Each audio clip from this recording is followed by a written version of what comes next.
Being after 7:30, I'd like to call the March 11th, 2021 school committee meeting to order, and just want to read the normal proclamation since we are holding this meeting virtually.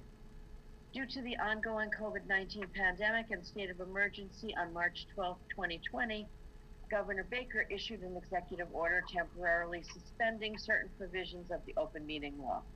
Pursuant to that order, public bodies are temporarily relieved from the open meeting law's requirement that meetings be held in public places, open and physically accessible to the public, so long as measures are taken to ensure public access to the body's deliberations through adequate alternative means. And by now, I know the community is comfortable with this. People can always submit questions to our school committee email. That you can submit questions or comments into our chat. And later on in the meeting, there'll be a portion for citizens' comments. With that, I would like to start with the first item, which is the high school student report. So Madison, the floor is yours.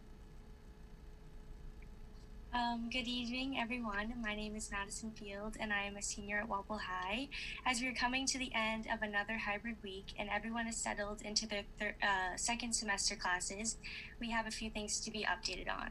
Walpole has decided to let all students go back into a 5 school days all in person on April 5th, and a survey has gone out to the parents to see if they are comfortable with their child being all in person or if they would rather be in the all online program. There is no more hybrid schedule. An update on the sports. Fall 2 has begun, and football, volleyball, and winter track are ready for their seasons.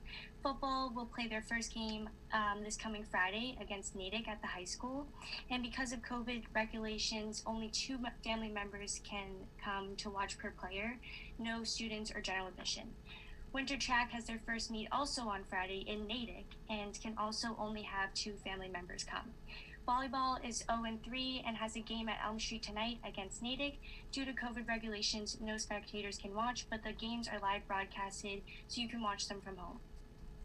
Some updates on our clubs. The speech and debate team is ready for competing at the state level this April, and over half of the team qualified for the tournament. The team is also doing a fundraiser selling speech and debate merchandise to help pay for the team's tournament dues. If you're interested in buying something, the link is in the Instagram and Facebook bio. The username is at Walpole Speech and Debate. The Drama Club is going to be starting their spring musical production soon, and the National Honor Society has started their spring cleanup where they are cleaning the town forest of any trash or pollution. Student Council is fundraising for Tim Hoffman, the sports photographer who was recently diagnosed with ALS. Also, because of the weather is getting nicer, we are trying to plan more COVID-safe events for the school, as well as getting some fun activities planned for the seniors. Another announcement about the new mascot is that a survey has gone out to coaches, teachers, and students where they have decided if they like the names Walpole, Wolfpack, Wild, and Timberwolves by checking yes or no, and if they like some logo ideas. Thank you for your time tonight, and the students are super excited for the end of the year and what the future holds for us. Nice job, Madison, and nice job being upbeat and enthusiastic, because that's one of the things that I've noticed about students. I think you try to make the best of a situation, and your report really indicates that. So thank you. And thank you. Thank you. Any other questions or comments for Madison? Okay, if not, then we will go on to the recognition and the rest of the meeting. Dr. Goff? Yes, Johnson Middle School Principal Steve Morganwet will be present and he's actually here right now, to introduce 8th grade student Kayla Ahern. Kayla is being recognized as the Project 351 ambassador for the town of Walpole Public Schools. Mr. Morganwet, he's going to give an overview of Project 351, and Kayla will give her the opportunity as well to explain what she's been able to do so far and any plans to run community service program in Walpole. So without further ado, I'll turn it over to Principal Morganwet. Thank you, Dr. Goff. It's a pleasure to be here tonight, especially to be able to recognize Kayla as our ambassador For those of you who are unfamiliar with Project 351, it is a program that was begun 11 years ago now under Governor Deval Patrick, who wanted to find a better way to recognize the contributions of Dr. Martin Luther King Jr. And realized that Dr. King's holiday was going by each year without any real thought of service or leadership. And so he developed the Project 351 program. It's a program that's designed, it's a statewide program designed to foster leadership and community service amongst the youth. The 351 refers to the number of communities across the Commonwealth.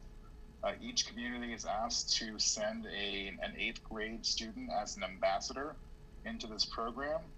I am a proud father of 2 ambassadors in my own household, and I'm a strong proponent for this program, and I'm happy to be a part of sending ambassadors each year.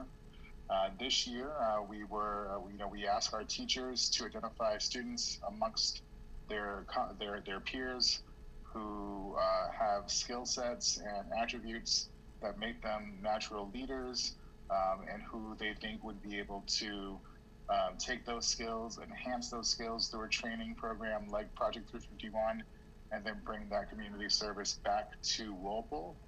And this year, the teachers of Johnson Middle School proudly put forth Kayla Ahern's name as our ambassador. So we're happy to support her, and I'm happy to have her here tonight to be able to explain to you a little bit more about what she's doing as the ambassador this year. So Kayla, it's your turn. You want to explain a little bit more about what you've been up to? Thank you, Mr. Morgan, and thank you to Dr. Goff and the school committee for giving me the opportunity to speak today. As Mr. Morgan said, my name is Kayla Ahern, an 8th grade student at Johnson Middle School and Walpole's Project 351 ambassador. I am here today to share about my experiences so far and what lies ahead, and my goals for being a part of Project 351. Over the past few weeks, I've attended virtual lessons on leadership, where I've listened and learned from people like Massachusetts First Lady Lauren Baker, Community Leader Robert Lewis Jr., and Governor Deval Patrick, to name a few. I've also heard from many alumni of Project 351 who have gone on to found multiple nonprofits. In the near future, we will be starting our Spring Service Project, which I will be bringing to the entire Walpole community. This project will benefit the statewide nonprofit Cradles to Crayons, which provides items from clothes and bedding to notebooks and school supplies to families in need across Massachusetts. My goal with Project 351 is to develop leadership skills and empathy that allows me to see the needs of people in my community and allow me to partner with my community to meet those needs. Thank you for giving me the opportunity to share my experiences with Project 351 so far. I look forward to sharing more details on the Cradles to Crayon service project in the near future. Very nice job. Nice job.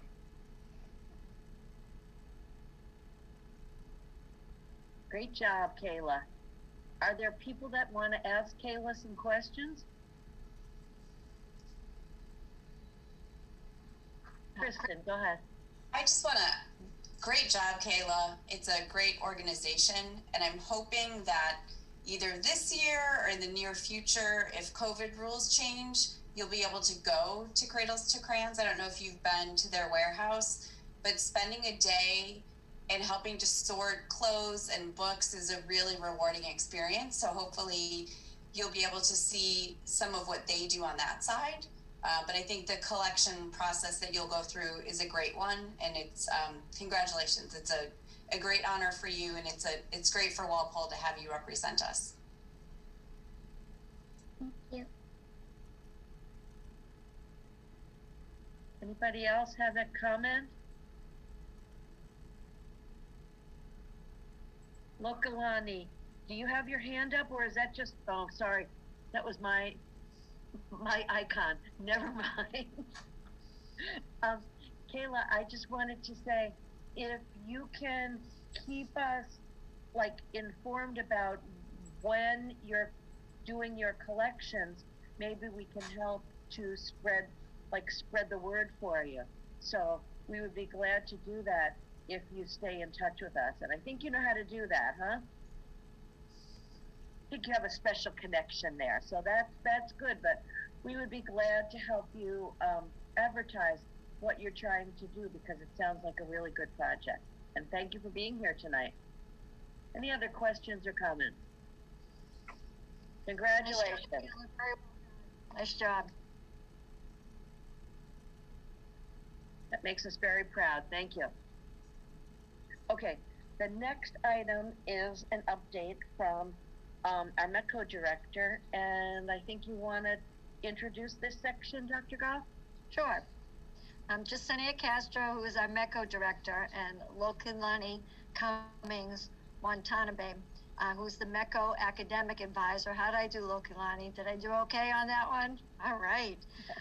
They're both present tonight. And Lokalani is going to speak to the Tenacity challenges for students, and Jasenia will provide an update to about the MECO program, and we'll be able to answer any questions that you have. Good evening, everyone. Thank you, Dr. Goff. Bill is going to be my assistant here tonight to help me with the slides. So we put together this presentation as an update of the program. I hope it doesn't go too fast, so bear with us. But thank you for having us tonight. Me and Lokalani are going to just provide some updates and talk about some of the things that are currently happening with the program. So you can go. Well, do I have the control to move it or? No, you have to tell me next slide. Okay, sorry. I'm sorry. Next slide. So our current enrollment for the program, we have 30 students in 7 different buildings. And I put in parentheses, as of yesterday, our students who are full remote, that could very well be different because today was the deadline. We had a new student transition from full remote today from Johnson, so that was exciting. But this is our current enrollment. We can go to the next slide. An update of where our students are from. This year we have students who live in Boston that are from Brighton, Rosendale, and West Roxbury. So our list is growing as our program is growing. So these are all the parts of Boston where our students are from. Next slide, please. So I thought it was important to put some events that we truly miss along with some other events. We're not able to do our ice cream social this year. We didn't have our annual celebration. The next slide, please. And we didn't have our middle school girls group that we usually have at Johnson. So next slide, please. Our elementary students, our breakfast club, we don't have that anymore either. Next slide. But what we do have are all of our enrichment programs. So this year, for the first time, the Medco Directors Association held a virtual leadership conference for students. So we had a couple of our students participate. They were able to be put into breakout sessions. They worked with other students from other Medco communities. So it was a really great day of leadership. The keynote speaker was Marilyn Mosby, who's the district attorney from Maryland, who's also a Medco alum. So it was a really great day. We also have the Harvard Alumni of Color Conference that Ms. Lokalani was able to put a panel together of students and attended last Saturday. It was very powerful. We had students who spoke very unapologetically about, being a student of color in a hybrid world, and it was great. We also have Mind Your Mind Work, which is a workshop that we put together for our high school students, and it was a collaboration with Foxborough High School students as well as our Walpole students. Next slide, please. One of the fun things that has been birthed out of, not being able to be together are the Affinity Groups. And it's been great to bring the elementary students from all different buildings together on Wednesdays. And we have activities. We've invited book authors to come in, and it's just a really great time for the students to see each other. They're typically used to seeing each other on the school bus or in their buildings, but this has really been a really great time on Wednesdays. We do it every other Wednesday. We're trying to figure out and be creative how to continue this work. Maybe it's something after school, since all the students are going to be back in the building. Next slide, please. Miss Lokalani has started the Medco R&R, and it's the Relax and Recharge. That's with our middle school students and high school students. And she has also participated in the Promoting Inclusivity and Celebrating Diversity Club at Johnson Middle School. I would like to publicly thank Lokalani, because this year, for the first year, Walpole is participating in the Tenacity Challenge. Tenacity Challenge is done out of Bedford Public Schools, and it's for students of color who participate in a scholarship opportunity. They answer questions related to math and science. And so Lokalani has been meeting with the students every week. And it's also great because we have both our Walpole resident students as well as our students in our MECO program. And it really helps to bridge that gap. Our students are getting to know each other, so it's been really, really great. So Lokalani, thank you very much. Under your leadership, our Tenacity Challenge program is working. And our students will be competing in May. Next slide, please. These are photos from the virtual Harvard Alumni of Color Conference that was last weekend. Again, Miss Lokalani did a proposal and was able to get students to participate, and it was just a really powerful conference. Next slide. One of the other opportunities that, now that we were in the pandemic, was not being able to do the HBCU tours. So it was important to figure out how to bring either panelists or alumni from different HBCUs, which are historically Black colleges and universities, to our students. So I worked with Medco to put together this panel, which has alumni from different schools, Howard, Lincoln State, and so that our students can ask questions and hear about the, what is it to be, to attend an HBCU. So this is one of the photos from our virtual meeting that we had with the panelists. Next slide, please. These are photos again from our Medco Directors Annual Youth Conference and one of the breakout sessions. Next slide. Don't mind my face in this photo. This is one of our new initiatives this year, which is Courageous Conversations at the high school. And it's designed for staff to come together. It's facilitated by Lokalani and myself. And we really come together to have those difficult conversations, to talk about best practices, to ask questions that we otherwise wouldn't have the space to do so. It's really providing space for teachers or any staff to come together at the high school and have those conversations. Next slide, please. So I wanted to give an update as well on our graduating class. We have a wall of fame in the Medco office at Walpole High School, and these are some of the schools that our students are beginning to get accepted to. We also have a student that is going to be enrolling in the Army. So this is our kind of wall of fame. And there we have two students who are waiting for the school bus with their mask on. Next slide, please. So we continue our partnerships with Medco headquarters. This year, Medco's offering a cultural performance grant, and we have applied for one. So we have applied for one at OPR. We're also going to apply for one to have an Originations dance panel for middle school students that will be done virtually. There are opportunities to cross-collaborate with other Medco districts for students and for workshops, and like the HBCU panel event, and looking at ways to bring our high school students together from town to town so they can kind of have their own affinity group. This year, we've partnered with Multicultural Book Initiative, which has been amazing, with Miss Shantae Holmes, and introducing our Boston parents to the Multicultural Book Initiative. So that's been really, really great. This year, we also collaborated with Walpole United on social justice activities, and we have also partnered with the town of Walpole on their annual MLK event. And these are new partnerships that have happened, so it's been really exciting. Next slide, please.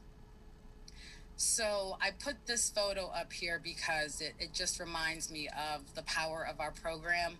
This is a picture of me and my host family, Alexandra, and her mom sent it to me a couple weeks ago on Facebook. And we're still friends to this day. And I think it really speaks to the value of our program, the power of relationships. So this is me and Alexandra Georgiadi from Weston, and we're still friends to this day. So I just thought I would add that photo in there. Next slide, please. And I have to thank my team. This work does not get done alone. We have our staff at Elm, we have OPR, Miss Lokelani, who's at Johnson, and Bird, and at the high school, our bus monitor. I mean, it really does take the village to make it all work. We have been building on our Walpole Medco website. Please check it out. Tons of resources. We're always adding, new TED Talks, new resources for educators. So when you have a second, please visit our website. And I believe that was the last slide. Oh no, wait, is there another slide? Oh, and thank you again.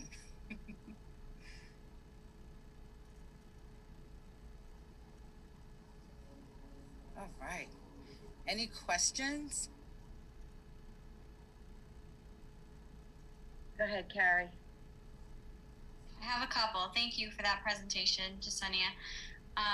My first question is actually for Ms. W. I'm wondering if you could tell us more about the group that you began at Johnson for, exploring cultural identity. And I can't quite remember the official name of it, but I'd love to hear more about what that club's all about and who's a part of it. And can I just clarify, sorry, she didn't start that club. It's one that Johnson has started and she's a part of it. Sorry about that.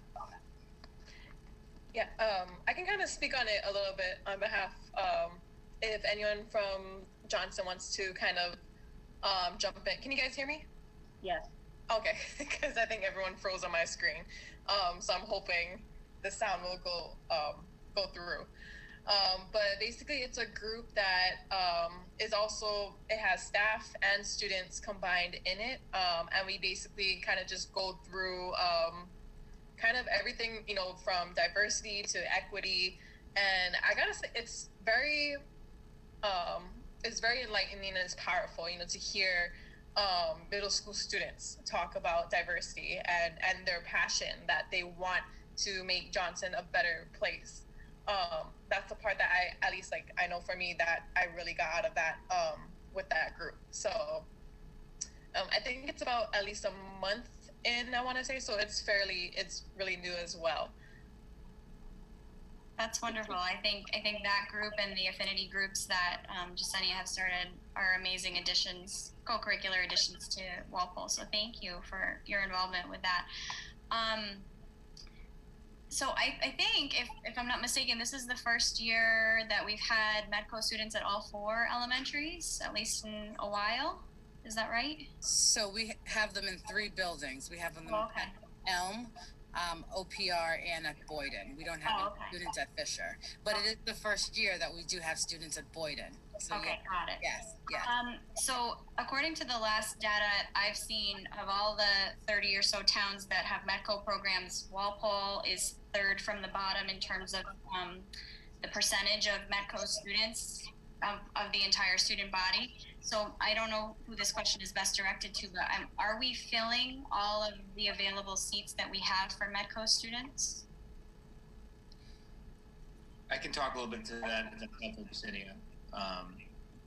Each year, Jasenia and I work together to take a look at our available seats and in different elementary schools. This is, we start our students in the elementary grades, and then we work with the principals and the application process is becoming more complicated, so I'll probably defer to Justini on that part.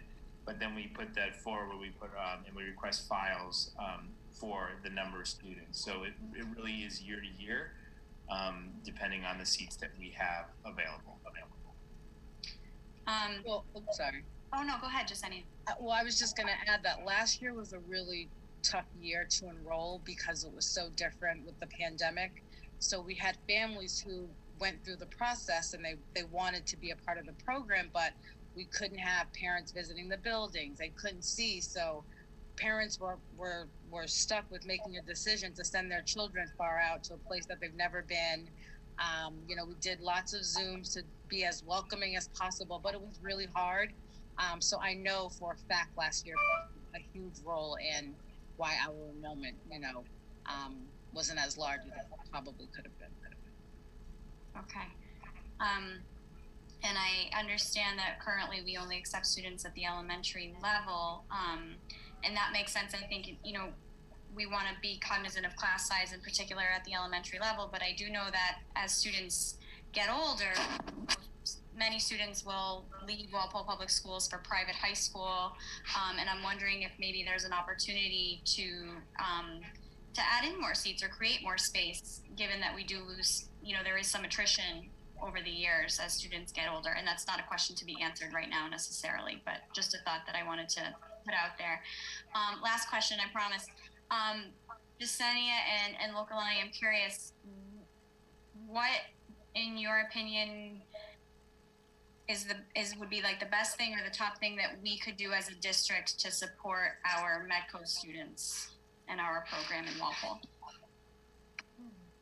I think keep building those relationships with students. I think keep getting to know our students. And if that means inviting folks to the table when we do have some of our affinity groups and we do have parent roundtables virtually, I think just building upon that relationship. I believe our student group is very supported in Walpole. They know where to go for that support. They have those relationships with their teachers, with their school counselors, with myself, with, Ms. W. So I think it's just, continue doing what we're doing and building those relationships with students and their families. I agree. And I just thought about one of our students, what they said during the Harvard conference, especially in the event with the pandemic, and it's hard on everybody. And I think she said something along the lines of one, to be patient with them if they're struggling, and two, along with building relationships, just so simple, how are you? Like a genuine how are you goes a long way, is what straight from students saying that. So that would be my two things or pieces of advice. Thank you both very much. You're very welcome. And I just want to add to publicly thank Dr. Goff and Bill Hahn, because the work that we are moving with equity and inclusion has been great. This is a really exciting time to be part of the Walpole family. So I just want to make sure I put that out there. So thank you for your leadership in that area. Oh, I was going to add quick. I did see that there was a question in the chat, I want to say. And I think, Jasenia, you might be able to speak on that. If there was, is there a MECO buddy program to pair MECO students and families with Walpole resident students and families? So there's not an official program or buddy program, and more so now with the pandemic and sending children to people's homes and stuff like that. But what I will tell you that does exist is that our elementary students, I know for a fact, are going to birthday parties, they're coming out here, they're making those networks. Parents are sharing this with me. So it's not an official program, but our students are absolutely being invited to events and parents are feeling welcomed. But we don't have an official buddy program. Dr. Goff. Oops, you're muted, Bridgette. Sorry, Jasenia beat me to it, but I wanted to thank her since coming on board. It's amazing how much this program has taken off, and all the engaging opportunities she's provided to all of our students. And we share her with Foxborough. We don't even have her full time. So I continue to be impressed, daily by what she's accomplished. And Jasenia, it's also great to see the new partnerships that we've been able to create. And that's something that even from our strategic plan that we want to do in terms of citizenship and social emotional learning is to continue to build partnerships with our community and our business. So thank you for that. Absolutely, you're welcome. Thank you. I had a comment. Oh, go ahead, Bill. You go first. Well, you can go. I mean, I'm going to say something because I think it's worth being repetitive for, that this is under new business, an important new business to share about our MECO program, but this could have easily been under recognitions. Yes. If all Jacinia did was run our MECO program, it would be worth applauding. But let me assure you, in addition to her work at Foxborough, she does way more. She has established herself as a leader in our district, as someone who works to move us forward in areas of diversity, equity, inclusion, and I am grateful for that. And I know that, Dr. Goff said something, and sometimes when Dr. Goff says something, I won't repeat or I won't add on, but this is worth adding on. And so I want to say that, and I appreciate Lokalani, the work that she's doing as well. I don't want to minimize that because she's established herself well beyond an advisor, and really built relationships with students, MECO students, and other students in our middle schools, and that is not taken lightly or go unnoticed, and we're grateful for all of those things. So not often do I repeat Dr. Goff if she says something. I know my role, but this I think was important to say and to also repeat and share my gratitude. Thank you very much. Very well said, Bill. I just wanted to comment a little bit on just a thought that I had. During the month of February, the Boston Globe did some interesting, they had like some documentaries, and then they had some follow-up discussions. And I attended one, and it was called Code Switching, with the idea being that, you are living in one community and going to school in a different one, and it's difficult for students. The one that I listened to interviewed adults who had gone through the Medco program a good while ago, and they all spoke favorably, but they admitted that there were difficulties, whether it was the time that they had to be on the bus in the morning, or sort of the strain of living and existing in two different worlds at different points. But the thing that sort of struck me was, and I think that this is the case with all of our students to some extent, that they said that it was easiest for the boys who did sports to assimilate into the community the most. And I think as it's nothing that we can do during a COVID year, but I think it's something we should keep in mind as we build our middle school programs, that kids need places to connect with each other. And, this isn't specific to the Medco program or even to our students of color, but not everybody's an athlete. And I think it's important to grow some of those opportunities for relationships to form outside of the classroom. So just sort of something to keep in mind going forward.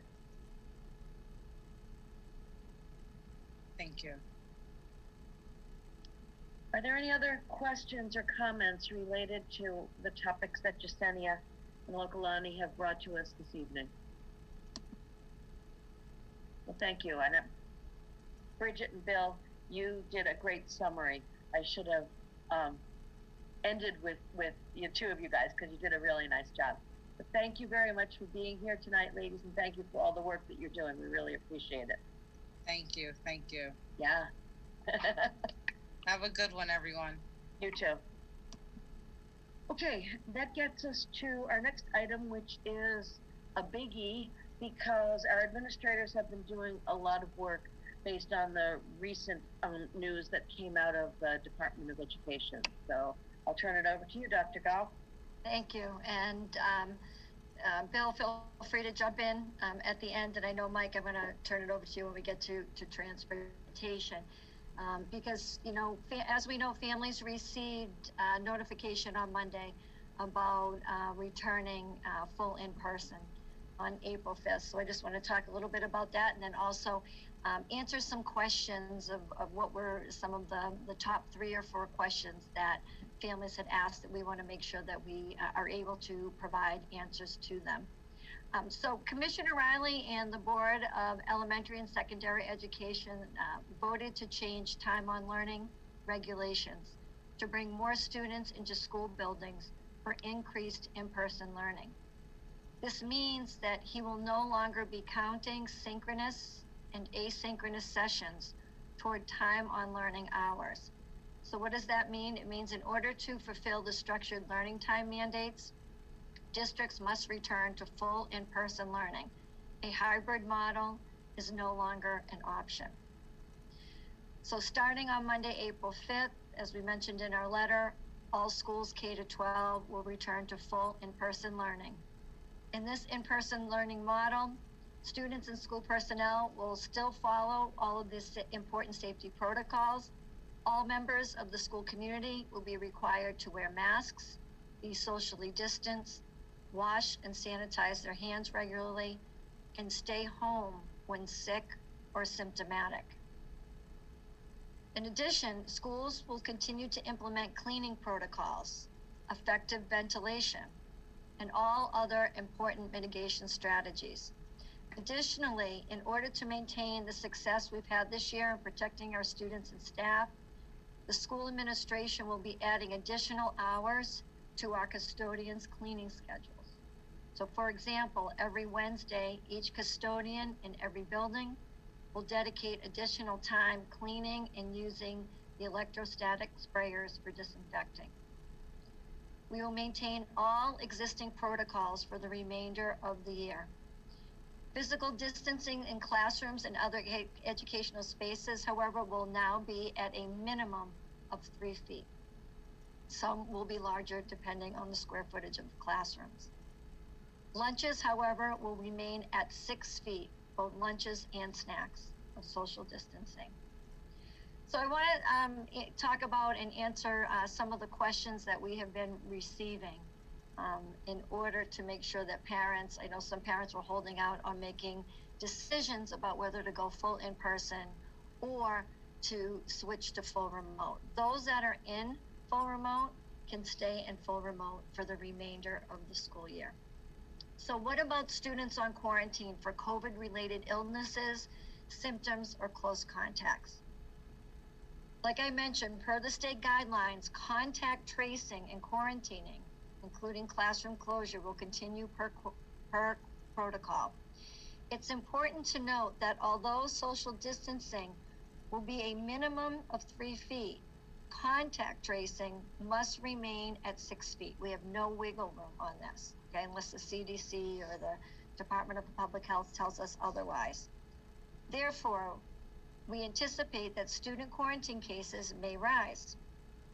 For the remainder of the school year, when feasible, temporary synchronous instruction may be made available to students at the teacher's professional judgment, with a minimum of synchronous check-ins for COVID-related purposes only. Confirmation will be provided by the school nurse in conjunction with the school administration. Students and caregivers will be required to provide documentation. They should provide documentation, either a health letter or from our school nurse will notify administration. When students or close contacts are required to quarantine for COVID-related issues that occur outside of school. Students who are required to quarantine as a result of leisure travel will be given asynchronous work at the teacher's professional judgment. As we know, each lesson is different, and depending on the lesson will be dependent on how much of that check-in or synchronous work are given, because each level and each lesson is different from day to day. I want to be clear, as with any students absent, the teacher is aware that he or she has a responsibility to ensure that the student has access to the curriculum, providing work for the student and ensuring that the student understands the assignments or work given. Educators must meet diverse needs, teach all students, and use instructional practices to promote student engagement. This is something educators have been doing all year, and they will continue this practice for all students, whether they are in front of them or at home due to COVID-related reasons. Another question was why April 5th? and what's the rationale regarding April 5th as a start date for K-12. The commissioner indicated that he wants districts to bring back students at each grade level as quickly as possible. The superintendents have been in many meetings with the commissioner. Many districts and schools are already moving to bring back all students K-12 for full-time in-person learning in the coming weeks. The Department of Elementary and Secondary Education, like I said, recommends a minimum of 3 feet when all other mitigation measures are in place, which is supported by the World Health Organization, local public health experts, infectious disease physicians, the Massachusetts chapter of the American Academy of Pediatrics, and the governor's COVID-19 Medical Advisory Board.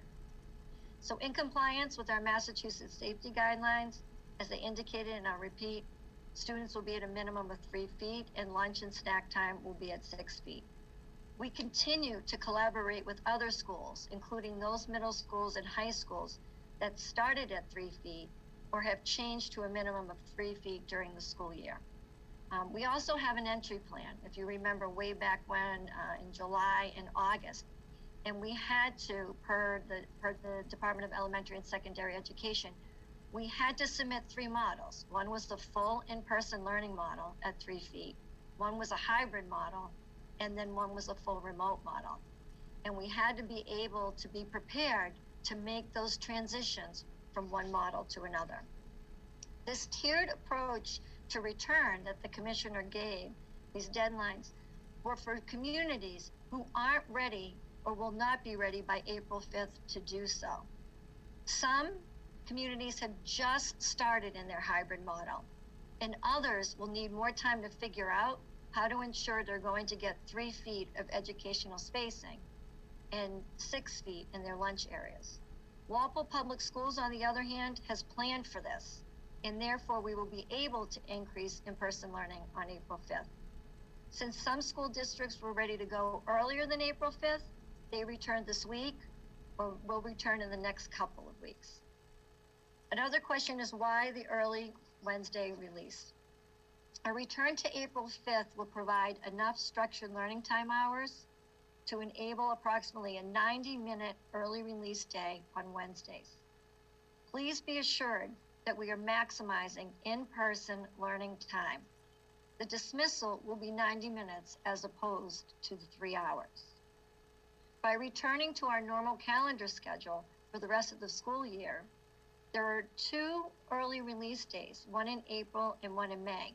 So instead, we are making these full days, we're moving those Fridays as full days and moving those early release day hours to Wednesday. These 90 minutes are also needed to alleviate scheduling issues across the district that have been created by the ever-changing models. This year, the Department of Elementary and Secondary Education school year regulation is 170 days. Walpole students will be attending school for 172 days.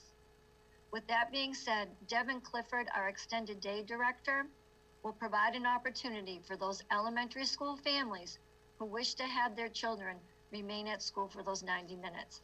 He will also get information out to those families who want to join back in on extended day. And that will be coming out later. We did not want to inundate families with two surveys responses. I would like to turn it over to Mr. Frisha, who can just talk about transportation, talk about what the guidance is, and if people want to sign up for the bus, for ridership, how they can go about doing that. Thank you, Superintendent Goff. So I'd like to just begin by saying thank you to all the families who, at the beginning of the pandemic, were willing to take their children off the bus to provide spots for families that didn't have the means to get their children to school. It was a tremendous benefit to the community. So I just want to thank everyone for their cooperation. Having said that, there is availability on all of our buses currently. I would encourage people to sign up, families to sign up if they need transportation. And then that can be done through registering with Kim Poirier in the transportation office. There'll be a slightly prorated fee of about $36 for the remainder of the year. But as I said, there are spots available. Having said that, I wanted to just talk about the the cleaning protocols and the spacing and social distancing on the buses. The DESE has removed the cap, what we're calling the cap on the buses. So ridership, in theory, could climb as high as the capacities prior to the pandemic. I don't think that will be the case, and we will make every effort possible to shift stops around, to move stops between buses, to balance out the ridership amongst all of our buses to keep those levels low. But I do want to mention that social distancing, although DESE has taken the capacity limits away, the Department of Public Health will enforce a 6-foot social distancing requirement. So if there were a COVID case on a bus, that would result in students within 6 feet of that student being removed from the bus for quarantining. And I just want families to know that. I would also like to mention, while we're talking about that, all protocols will be maintained, all cleaning protocols on the buses. Windows will be reduced or dropped down to encourage airflow throughout the bus.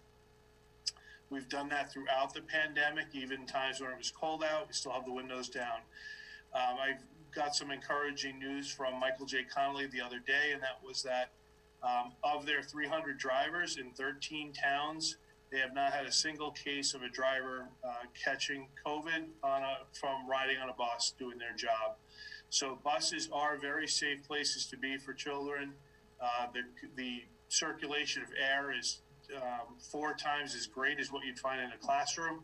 So again, it is a safe environment for children to ride the buses, and all protocols for health and safety will be maintained. Thank you. Thanks, Mike. The other question, I know some people have questioned about travel with April vacation coming up. We're working with Kathy Garvin because, right now, travel restrictions for students remain the same. We're waiting to see as those guidelines changes, and that we'll send an email out, or even in the principal's e-notes regarding transportation protocol. On another note, it's just important, if you have not completed the survey, please do so. It will provide us with information that we need in terms of our planning, making sure that we're cohorting students as needed, and then also making sure that we have the resources that we need for return. Starting, I believe, Bill, Monday, we're going to start calling families and contacting them. If you haven't responded, and if we don't hear from you by then, or we can't get in touch with you, the default is going to be in-person learning. Any specific questions about schedules, specific building protocols, or daily routines to your child's individual school, please direct them to your principals, and they will be happy to answer your questions. Bill, did I forget anything? Nope, I thought you answered the major frequently asked questions that we have, and we know we'll get more, and we'll just keep trying to be as clear and transparent as we can with. Right. I do know that a couple of other ones that I've gotten in, we'll include those, as Bill said, as we get them. MCAS, those right now have been pushed off, so as we get clearer dates from the commissioner, we'll get those out. And then I know, we are excited to be back and to have all of our children back. And people are very eager, and they want to know about participation in after-school activities and, graduation. And, those graduation is being planned. The high school's working on it, all of those activities. But we just need to get the kids in first, and then we'll be working on adding after-school activities as warranted. We have to make sure that we follow the safety protocols.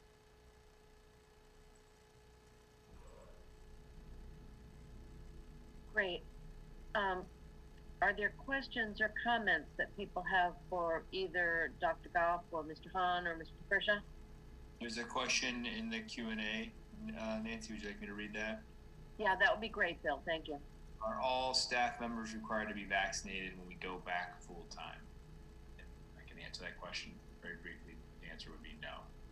However, we are of course encouraging our staff, and many of our staff have done a tremendous job being proactive, especially as they've been most recent phase, and we're working with staff to provide support and subs necessary to have that done during the school day. So the question is if they're required. That is no. But please note that we are making tremendous effort to be proactive, and our staff has done an awesome job being proactive in either scheduling, and some receive the vaccine, and some will be receiving it shortly.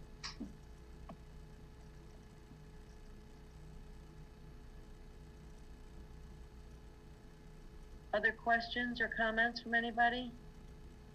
Nancy, I wasn't sure. You have a hand up from the attendees list. I don't know if you want to, if that should be included for the end, or you mean that to everyone. So I was just letting you know that that's there, but I didn't know if you wanted that for citizens' comment at the end or not.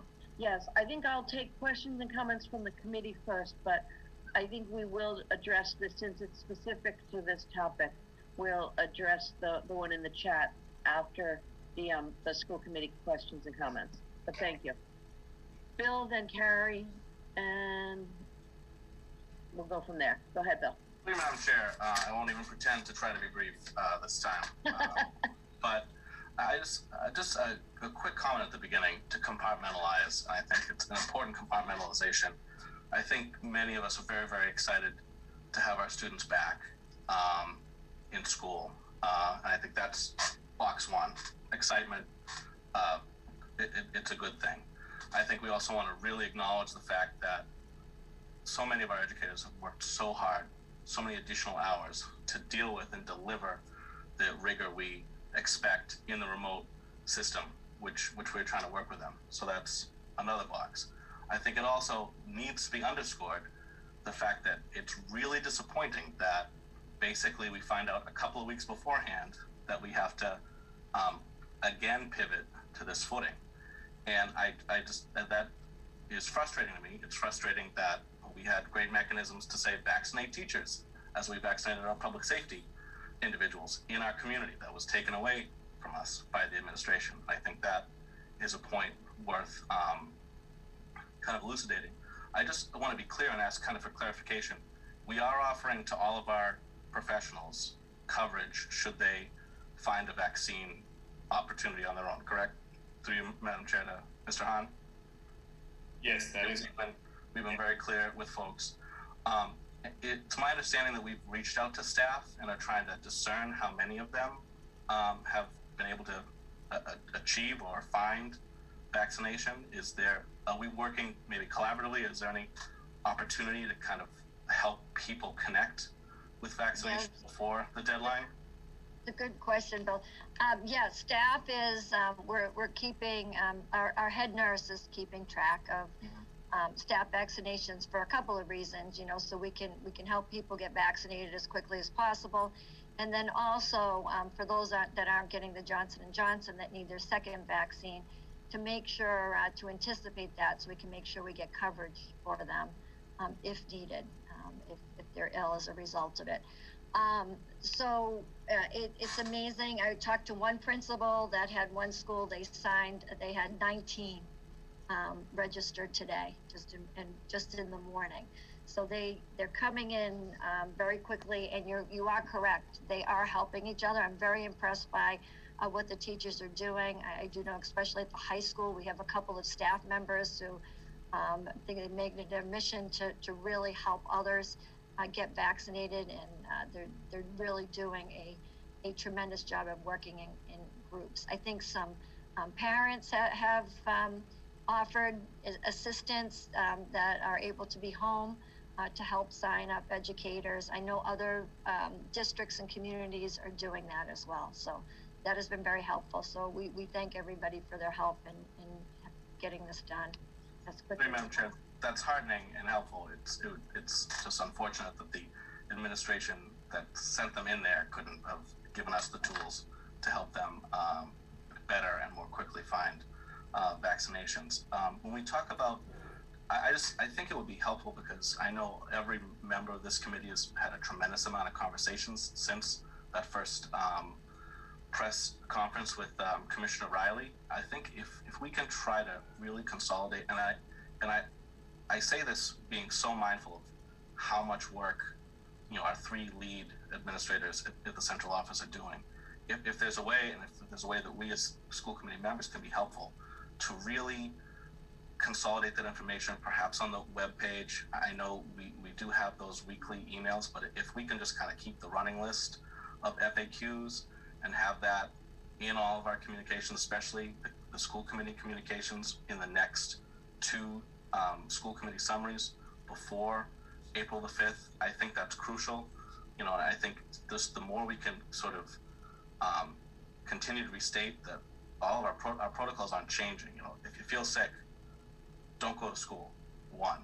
Further, if you feel sick, don't go to school because you're afraid you're going to miss out. So I would just like to see, perhaps at the next school committee meeting, a greater level of depth about talking about what happens if a whole class is out. Does that whole class going fully remote? Obviously, if the teacher is ill, that teacher can't be expected, if they're down with COVID, to teach their class remotely from their sick bed in their home.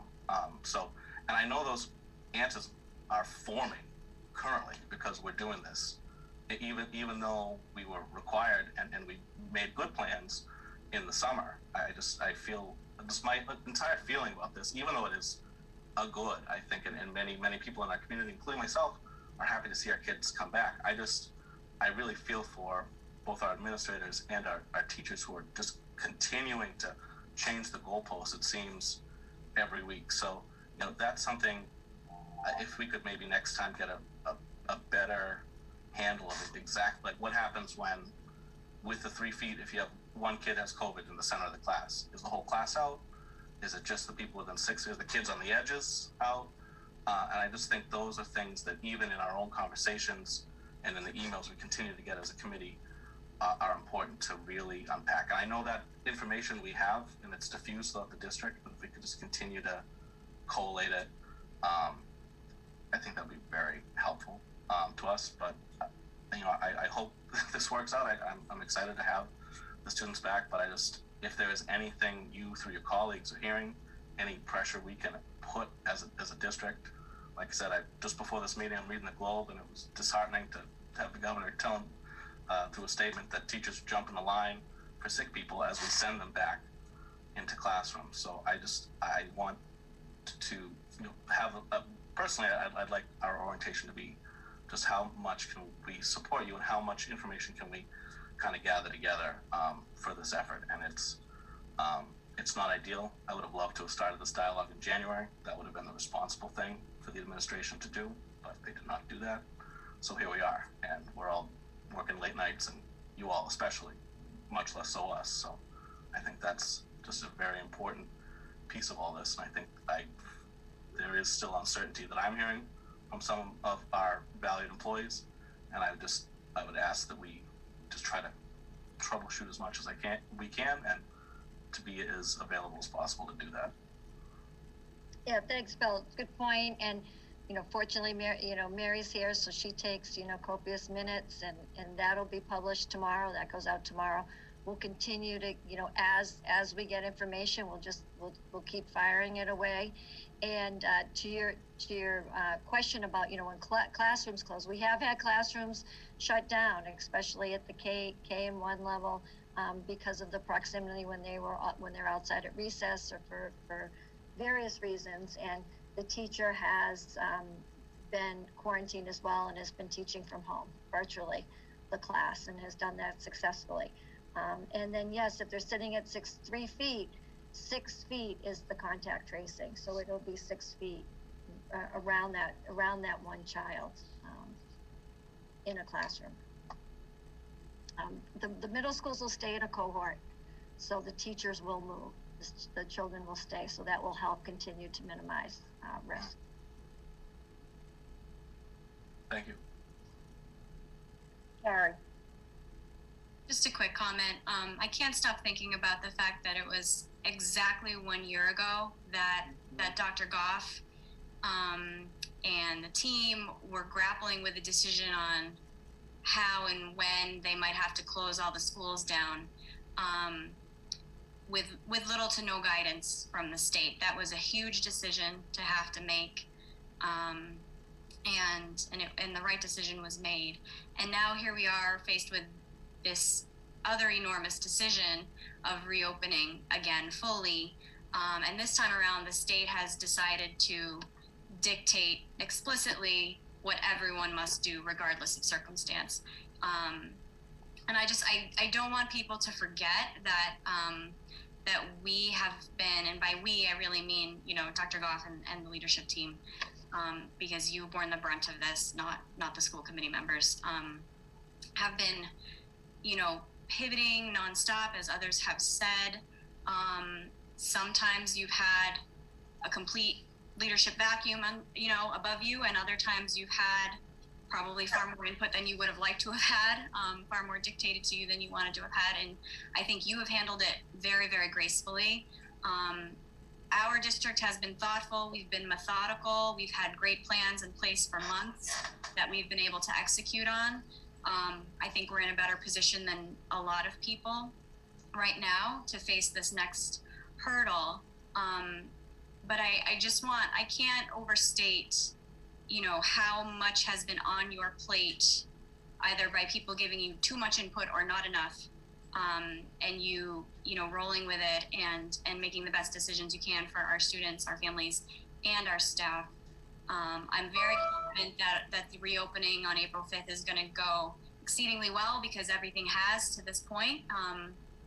I know our staff's going to rise to the challenge, and I know we can. I hope we can. I know we can count on continued commitment from our families to work with us, and make sure that we all make it to June and can celebrate this school year coming to an end. So just another thank you. Thanks, Carrie. And I do think you know, it's going to require some patience, you know, and they're like we have had, you know, there will be some bumps in the road. And, you know, one I can think of off the top of my head is, you know, arrival and dismissal. You know, we have to be patient. The lines will be a little longer, and, you know, we'll be out there, and everybody from central office will be out there, and, you know, we'll look at it and problem solve. And, you know, we have advisory groups at each school building, just like we did with the opening in September, to take a look at what some of the issues, you know, come up, and how are we going to work together to resolve them.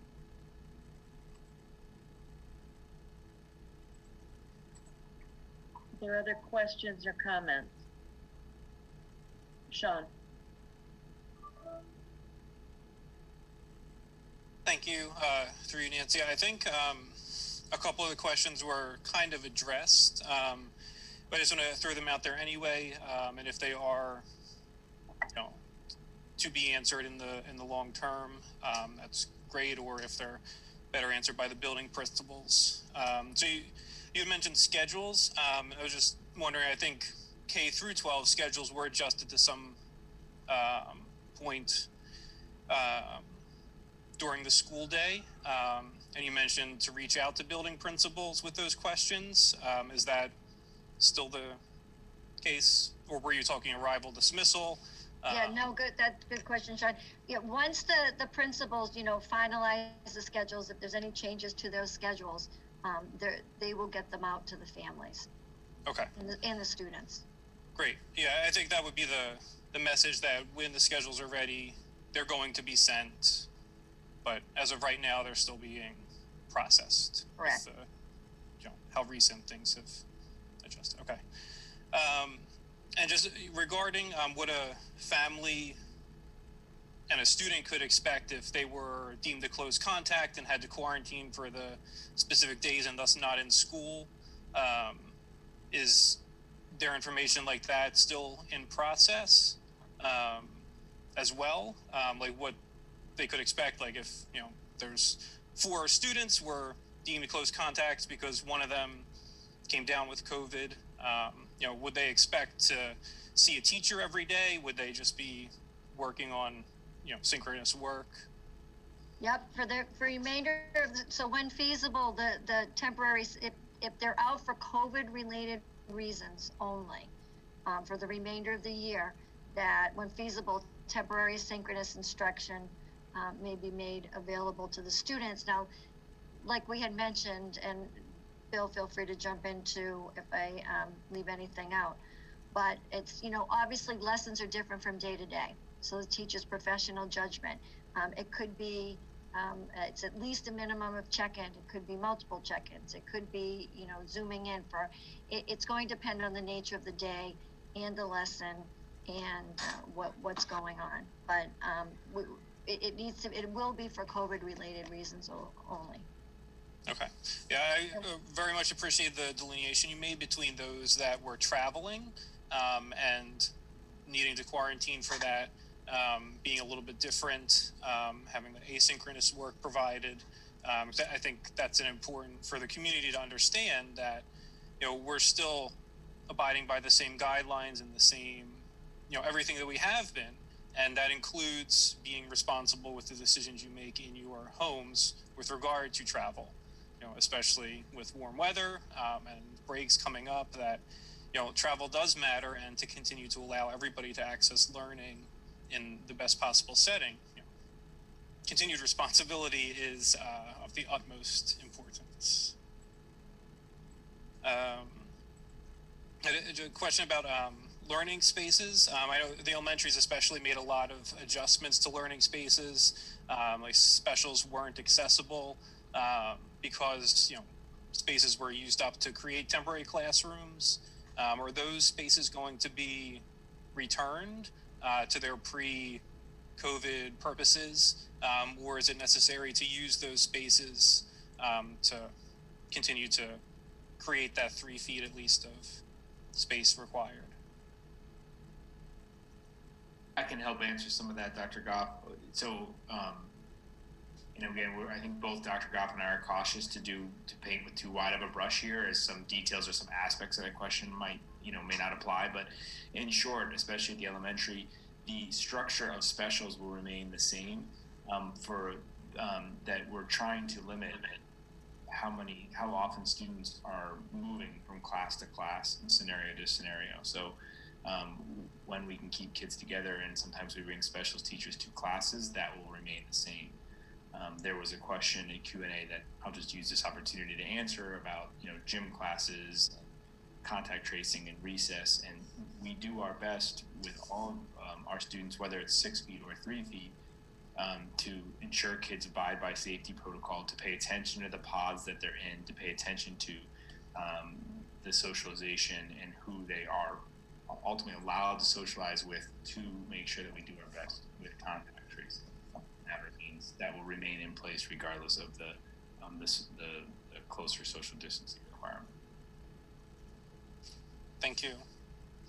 And this question might be best served to Mike, but I know there's some great guidance out there about bus ventilation, and just how you mentioned it's 4 times more, circulates the air 4 times as much.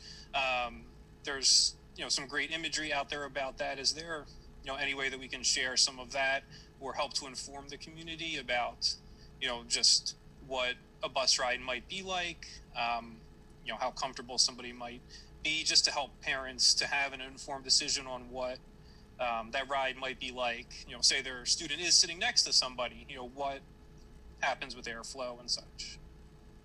I read some information from one of our van providers who provide special ed transportation, with some information of the sort that you're mentioning, and basically how much increased the airflow is, and how much safer it is to maintain the protocols, all the things we talked about tonight. I can share that out with the community. I just don't want to I don't want to misrepresent the social distancing aspect of it, though. But yes, I will share something of that sort out, Sean. Great idea. Thank you. Just last question. I know there's still families that are going to be remote. Since the high school is going to be utilized 5 days a week, is there a plan for remote meals, or meals to families that are struggling to continue to go on? So we're in the midst of designing all the aspects of lunch with all the changes that are coming. I know Maria is working with the elementary principals right now, because we have, with large groups, everyone back in the classroom. What will that look like? So they're in the design stages of that. But I know that, knowing Maria, we won't leave those remote families out. And I think we'll continue something of a smaller version of what we're doing now and somehow accommodate those families. That I'm confident of, and those conversations are just beginning with Maria and her team. So I will make sure personally that happens. Thank you. And thank you, everybody, for your very thoughtful responses and thoughtful presentation leading up. It was very helpful and informative. You're welcome. Any other school committee members have questions? Kristen, yes. Yeah, I just have a question. I know, as you mentioned, Dr. Goff, one of the reasons we're able to get people back sooner, right, instead of sort of the rolling of different grades or delaying, is because of the thoughtful work you all had done in the spring and summer.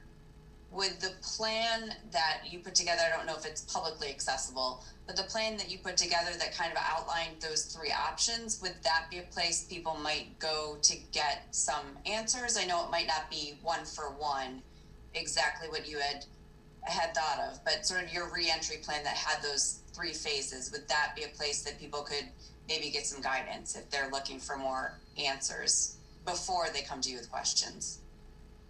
No, they could look at the entry plan. The entry plan just focused on, you know, those three options. And the first option, the full entry plan, was feet. Yep. But because we knew by the time we had to make the switch in August that we needed to go to 6 feet, the entry plan primarily focused on the hybrid, okay, what the hybrid model would look like. So I think if they have questions about, once the principals release more information about what schedules will look like, if they are different, they will get those out in their principal and their e-notes. Okay, thank you. Anything else? I would just like to add, somebody mentioned that we're really at the 1-year anniversary mark right now of when things changed tremendously. And I think that what's difficult is there are so many decisions that have been made, that have had to been made. And I think that one of the things that has made me proud of the district is that the decisions are thoughtful, they're hopeful, and they're student oriented. But they're not all popular. There's no way that you can do anything other than look at the information that you're getting from a variety of professionals, and look at the community spread that's going on in the town of Walpole right now. We're heading in a good direction, but it relies so much on cooperation, and I think that it's just a good time to thank the families, and especially the teachers and all the staff members that have worked to make that happen, because we're asking for another shift. It can be a really good thing for our students, but it's not an easy thing.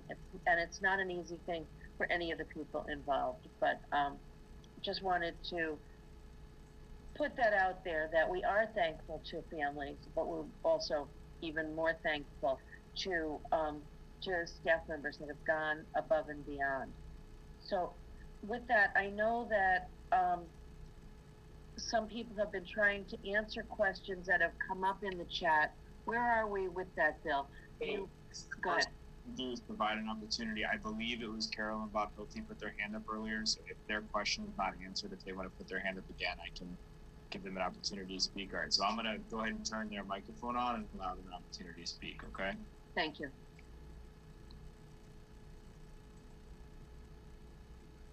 All right, you should be, if you're done, okay, you should be allowed to speak. Go ahead. So this is Bob Hilty. I appreciate the opportunity to speak to you this evening. And, you know, Dr. Goff in particular, I know how difficult the last 18 months have been, and you've done great work. But, so I'm an engineer, and I think like an engineer, and I'm a researcher at that as well. And that means inherently I take risks for my job. But when I look at this, I just have to question why so fast. right? We have a plan that you put together in the summer, but clearly the plan is incomplete for going back full time. We haven't seen anything in the superintendent's notes nor Mr. Imbush's notes at the high school level that suggests the schools are adequately prepared. My student has talked to her teachers. She's a senior at the high school, and the teachers report being inadequately prepared for a return. I understand the need for K through 5 to go back, and I understand what Commissioner Riley has said about this, but there's no deadline for high schools. And I just don't see why it needs to go fast. But here's the math. So the math for me is that we've had 104 cases to date in the high school so far. That averages 17 people a month with best practices in place, 6 feet and masks and all the best practices we have. We're going to reduce that to 3 feet. We're going to double the number of students. We're going to put them 2 times closer together. We're going to have more than a 2 times increase in the number of days that they're in person together. We can reasonably predict at least 2x infection rate, even with teachers and staff heading towards vaccination.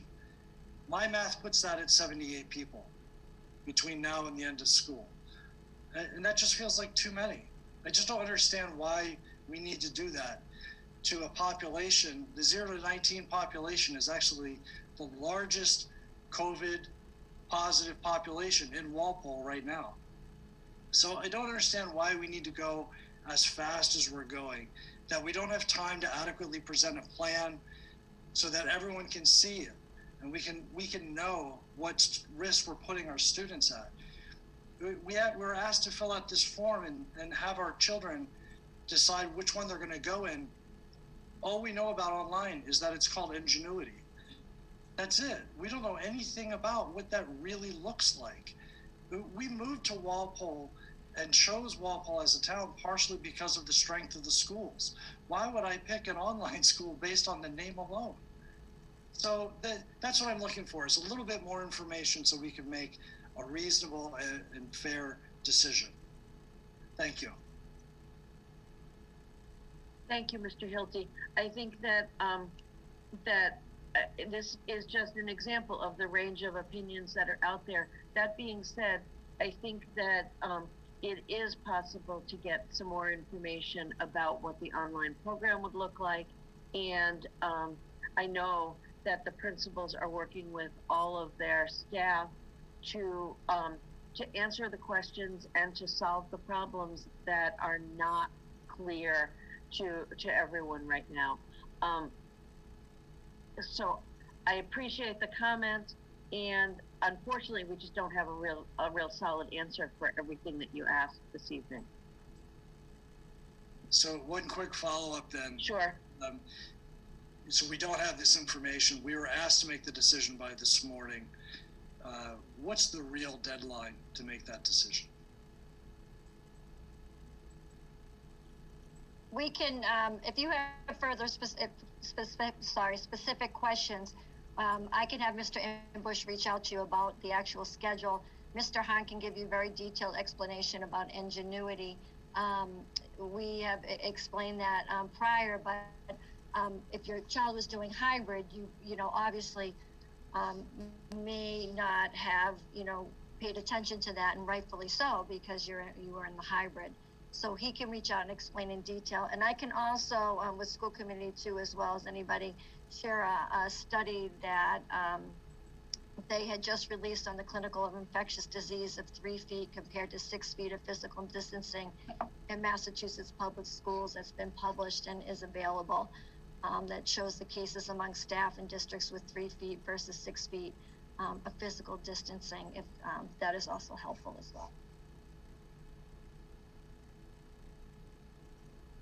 Thank you, and thank you for your way that you presented your points. We heard you and we're listening. Mr. Hahn, were there other people that wanted to speak? I'll give an opportunity now if anyone wanted to speak, and they can put their hand up.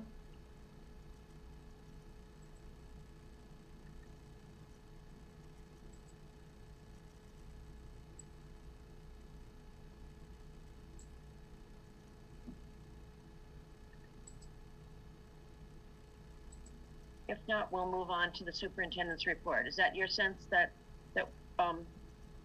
Yes, that's okay. And I know that that was my superintendent. I was gonna say, you may have exhausted your report already. Okay, then that gets us to the first item in old business, which is the middle school building project report. Dr. Goff or Mr. Breen? Mr. Breen. Go ahead. Very good. So, for those of you at home that don't know, I'm the chair of the school building committee. And we have a meeting this coming Tuesday, where we hope to finalize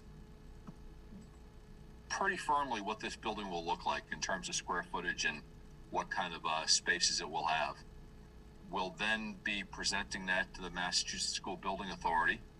And from there, we will hopefully by the fall be getting the project before town meeting and a vote of the community. So I would encourage people at home, because it's actually exciting to have people in the meeting right now that can hear me speak and not just committee members, to go to the district website. There are updates there, and there certainly will be more updates after this coming Tuesday. So thank you.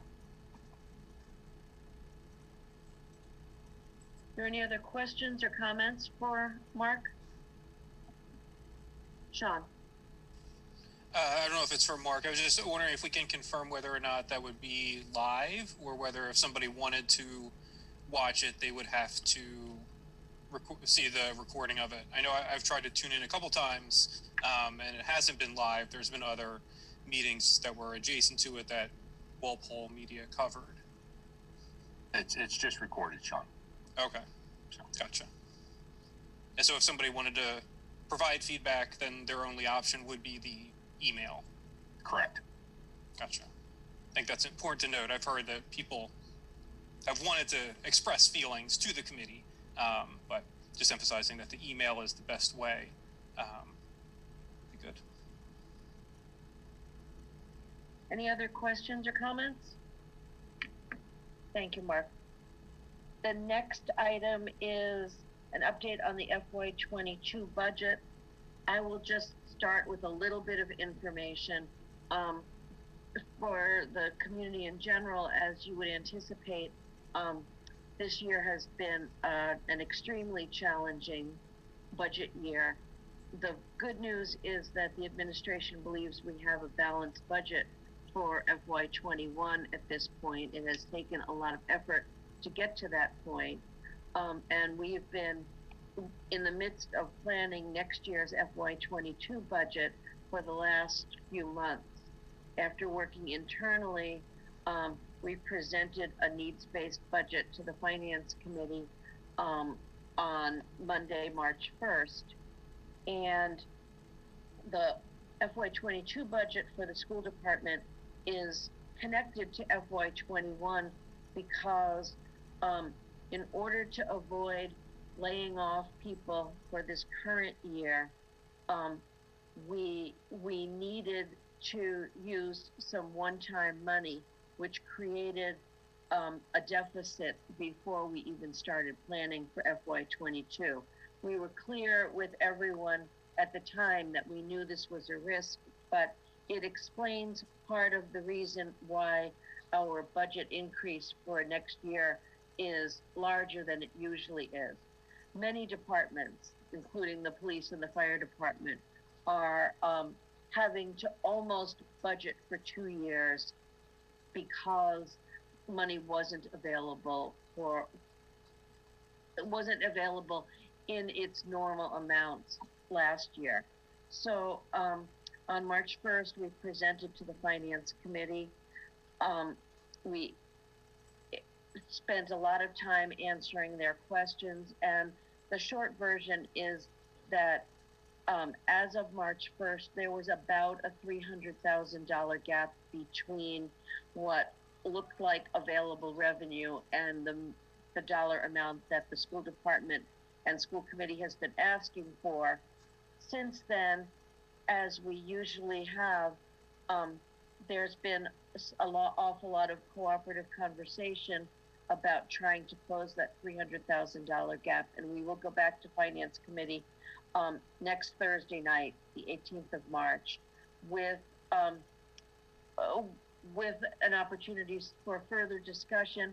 The school administration is looking at any way that we can lower our request, but the town administration is also looking for ways that they might be able to secure more revenue.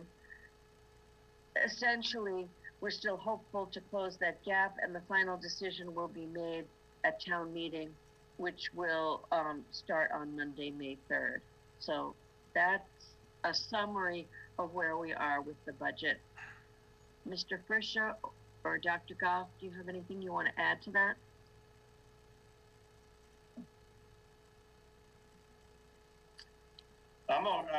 I think you did a nice job, Nancy. Okay. I don't want to be redundant. I think you summed it up pretty well. The one thing I would just add in listening to your summary was that although we had a deficit created in FY21 from a reduction estimate in the state funding, that funding did eventually come in. The town did receive that money, and that's the same money that we are hoping to fill that gap in FY22, that same one-time money you mentioned. Outside of that, I think you did a fantastic job. Yeah, yes, thank you for clarifying. It was, it was a good meeting. It was a long meeting, long presentation, but FinCom asked some great questions, and we really had to take the time to tell our story and talk about, where we were at this time last year and, what got us here and where we're going. So I thought it was a good night. Any questions related to the budget? If not, then let's keep going. Are there any subcommittees that need to report? Okay. No. Citizens' comments, I believe we've handled everything, but are there any people here? Just raise your hand if you haven't had a chance to comment and you intended to. You see anything? Yep, I have one. There is one hand up. Bill. Okay, I will allow the person to talk. Okay. All right, they are free to talk. I had a question in the Q&A. It's could parents of Walpole High School students, since it's not mandated for high school students to go back on April 5th, could they continue with the hybrid curriculum so they wouldn't have to have all the disruption and the stress of moving to a totally different program? Could they continue with the hybrid teachers but be completely at home and allow for more space for other students who want to come into the building? So they would give up their space on those days when they do normally come in, that completely be at home. They would maybe come in for tests as needed, but other than that, be at home and be safe. This is the kind of question that we couldn't, it's not really a school committee kind of decision, Julie, but I think that is the kind of thing that we could ask Mr. Imbush to be in touch with you about. I just feel like it's way out of my lane. I think am I still unmuted? Sorry, Nancy, thanks. I did speak to him today, but I think that he's under the impression that it is mandated that kids have to be in the building, and otherwise they won't get time for learning. And that's not the case for the middle schools and high schools, because I later on read Jeff Riley's report. It's kind of nerve-wracking to send an almost adult, into a building that she should really have like 6 feet of space, not 3 feet of space. That's what's, the name for the public health person from Harvard, Joseph. The one is, he says adults should have 6 feet of space. So I think it's a lot for the high school to be requiring these kids who are really young adults to be in the building. And then making them have to move on to a different type of curriculum. So. The best I can do for you is to pass along the concern. I feel like it's out of my area of expertise for sure. And, but we will do that. Are there any other questions in the chat? I saw one about, can we update about the high school mascot? And I know that that came up in the high school student report, that a survey is going out right now with 4 potential names, and they're gathering, I guess, opinions on that, but it's not necessarily a vote at this point. That was my understanding when the high school student was on. Mr. Buckley. Through you, Madam Chair, it might be good on a agenda soon, but obviously not this evening, to maybe invite a representative portion of the group that's working on that to report to us, as we had requested initially back almost a year ago, and just kind of maybe have them unpack their experience, which I think they've been doing a tremendous amount of work, especially the students, and I think it would be good for us all to kind of, you know, hear about the process as it got to here, you know, as we got to where we are, before they kind of finally make the jump off of what they're going to do. Yeah, good point. Okay, let's go on to warrants, donations, and minutes. Sean? Yes, we have some of those. I would like to make a motion to approve the following expense warrant for the amount listed in your packet. The warrant number is 221036. Second. A motion by Sean, a second by Kristen. I need to poll the committee. Mark? Yes. Jen? Yes, sorry. No problem. Carrie? Yes. Kristen? Yes. Sean? Yes. Bill? Yes. And Nancy? Yes. 700. Keep going. Yeah, and I would also like to make a motion to approve the following payroll warrants for the amounts listed in your packet. The numbers are 2134 PA and 2136 PA. Second. Again, we have a motion by Sean, a second by Kristen. Polling the committee. Mark? Yes. Jen? Yes. Carrie? Yes. Kristen? Yes. Sean? Yes. Bill? Yes. And Nancy? Yes. 700. Great. Can somebody take the donations, please? Through you, Madam Chair, I make a motion to approve the following donations. A donation to Boyden, Elm Fisher, and Old Post Road Schools from the Dedham Savings Card Contest, the amount of $1,500. A donation to Boyden School from Ms. Carrie A.R. Denizio for the Multicultural Books Initiative in the amount of $50. A donation to Boyden School from Sarah Willis Warner and Michael D. Warner to the Multicultural Books Initiative in the amount of $50. A donation to Boyden School from Karen E. Swenson and Robert C. Swenson Jr. for the Beverly A. Fusil Media Center donation in the amount of $50. Donation to Boyden School from Patricia A. McConnell for the Beverly A. Fusil Media Center donation in the amount of $40. A donation to Boyden, Fisher, Old Post, and Bird Middle School from Bay State Textiles and Recycling in the amount of $245. Donation to Boyden Middle School from the Matthew P. Naughton and Susan Naughton for the Multicultural Books Initiative in the amount of $50. A donation to Old Post Road School from the OPR PAC for the purchase of 3 TVs and the installation thereof to the amount of $2,836. Donation to Boyden Middle School for the J. Terrence Carlton and Sharon E. Carlton to the Multicultural Books Initiative in the amount of $100. A donation to Boyden School from John P. Connor and Judith M. Connor for the Beverly M. Fusil Media Center donation in the amount of $75. Donation to Bird Middle School from Helpsy in the amount for a commission in the amount of $21. A donation from Johnson Middle School to Johnson Middle School for various donations / fundraising efforts for the Grayson Beauregard JMS student in the amount of $1,048. A donation to Johnson Middle School from the Gaston Electrical Company, t-shirts for the fundraiser for Grayson Beauregard Johnson Middle School student in the amount of $2,000. A donation to Boyden School from Jane Lazaro for the Beverly A. Fusil Media Center in the amount of $100. Donation to Boyden School from An Unlikely Story Incorporated for the Multicultural Books Initiative in the amount of $226. Second. We have a motion by Bill and a second by Carrie. That was an amazingly generous list of donations too. Absolutely. So I'd like to pull the committee. Mark? Yes. Jen? Yes. Carrie? Yes. Kristen? Yes. Sean? Yes. Bill?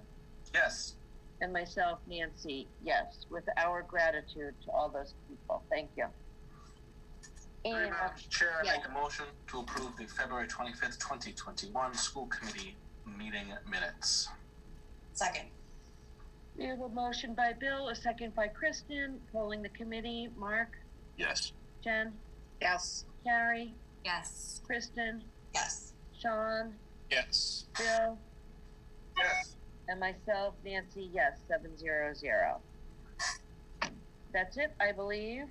So, Mr. Breen, you're up. I would like to make a motion to adjourn. Second. And I will quickly poll the committee. Mark? Yes. Jen? Yes. Carrie? Yes. Kristen? Yes. Sean? Yes. Bill? Yes. And Nancy. Thank you very much. And our next school committee meeting is 2 weeks from now. Thanks, everybody. Good night. Night. Good night, everybody.